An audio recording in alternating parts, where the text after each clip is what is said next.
যুক্তরাজ্যে বৈধ এবং আইনগত পথেও রিফিউজি হিসেবে আসা যায়।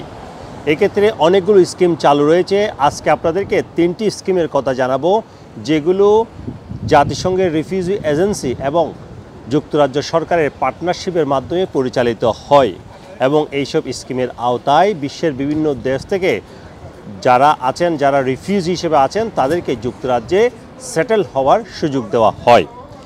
এক্ষেত্রে যে 3টি স্কিমের কথা আজকে জানাবো, তার মধ্যে প্রথম যে স্কিমটি সেটি হচ্ছে ইউকে রিসেটেলমেন্ট স্কিম, যেটি UKRS নামে পরিচিত।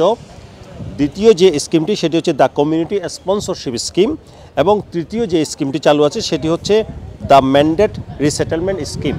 এই 3টি স্কিম থেকে মূলত জাতিসংঘের যে রিফিউজি এজেন্সি UNHCR তারা খুঁজে বের করে কে বা কারা রিফিউজি হিসেবে আছে এবং তাদের আসলেই যুক্তরাজ্যে রিসেটেলমেন্ট করা প্রয়োজন কিনা, এবং আরও বেশ কিছু শর্ত রয়েছে। এই শর্তগুলো যদি কেউ পূরণ করতে পারে তাহলে জাতিসংঘের যে রিফিউজি এজেন্সি UNHCR তারা ওই ব্যক্তিকে যুক্তরাজ্যে রিসেটেল হওয়ার অর্থাৎ যুক্তরাজ্যে এসে থাকার এবং এখানে স্থায়ীভাবে থাকার সুযোগ করে দেবে।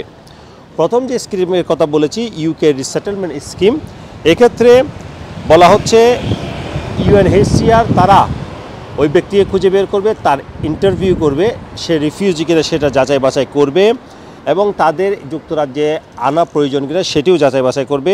এছাড়া আরও বেশ কিছু রিকোয়ারমেন্ট রয়েছে যেগুলো UNHCR-এর রিসেটেলমেন্ট হ্যান্ডবুকে রয়েছে। সেসব শর্তাবলী যদি কেউ পূরণ করতে পারে তবে তাকে যুক্তরাজ্যে আসার সুযোগ দেবে এবং সেটা জাতিসংঘ এবং যুক্তরাজ্য সরকারের পার্টনারশিপের মাধ্যমে করা হবে। এক্ষেত্রে যারা অসহায় শিশু, যারা অনাথ শিশু রয়েছে তাদেরকেও এই সুযোগের আওতায় যুক্তরাজ্যে এসে স্থায়ীভাবে বসবাসের সুযোগ দেওয়া হয়।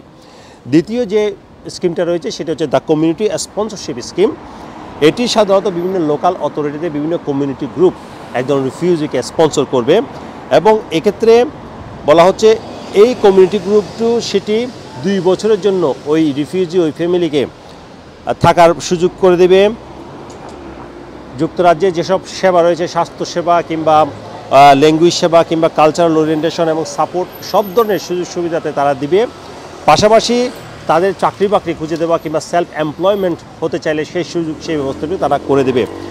এটি করা হয় কমিউনিটি কয়েকটি গ্রুপ রয়েছে, তারা লোকাল অথরিটির সাথে মিলে এটি করে এবং লোকাল অথরিটির অনুমতি পাওয়ার পর যেই রিফিউজি ফ্যামিলিটি রয়েছে কিংবা রিফিউজি ব্যক্তিটি রয়েছেন তাকে ওই কাউন্সিলে কিংবা ওই লোকাল অথরিটিতে আসার সুযোগ করে দেওয়া হয়।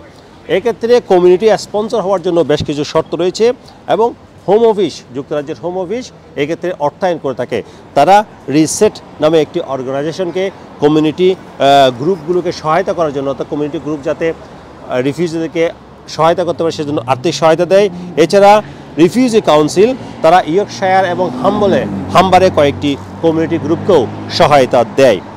তৃতীয় যে স্কিমটির কথা বলবো সেটি হচ্ছে ম্যান্ডেট স্কিম। সেটি শুধুমাত্র দেওয়া হয় যাদের ঘনিষ্ঠ আত্মীয় যুক্তরাজ্যে সেটেল আছেন কিংবা তারা এমন কোনো ভিসাতে আছেন যেটি পরবর্তীতে সেটেলমেন্টের দিকে যাবে।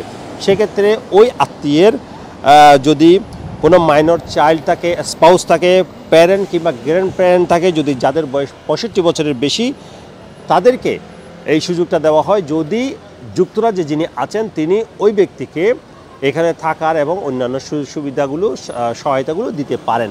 এক্ষেত্রেও UNHCR এটি নির্ধারণ করবে আসলে ওই ব্যক্তি রিফিউজি স্ট্যাটাস পাওয়ার যোগ্য কিনা কিংবা যুক্তরাজ্যে আসার যোগ্য কিনা। মূলত এই 3টি স্কিম সবচেয়ে বেশি ব্যবহৃত হয়, তবে এর বাইরেও আরও অনেকগুলো স্কিম রয়েছে যেগুলোতে আসলে বৈধ পথেও অনেক রিফিউজি যুক্তরাজ্যে এসে স্থায়ীভাবে থাকার সুযোগ পেতে পারে। Sarwar Hossain, top news, London.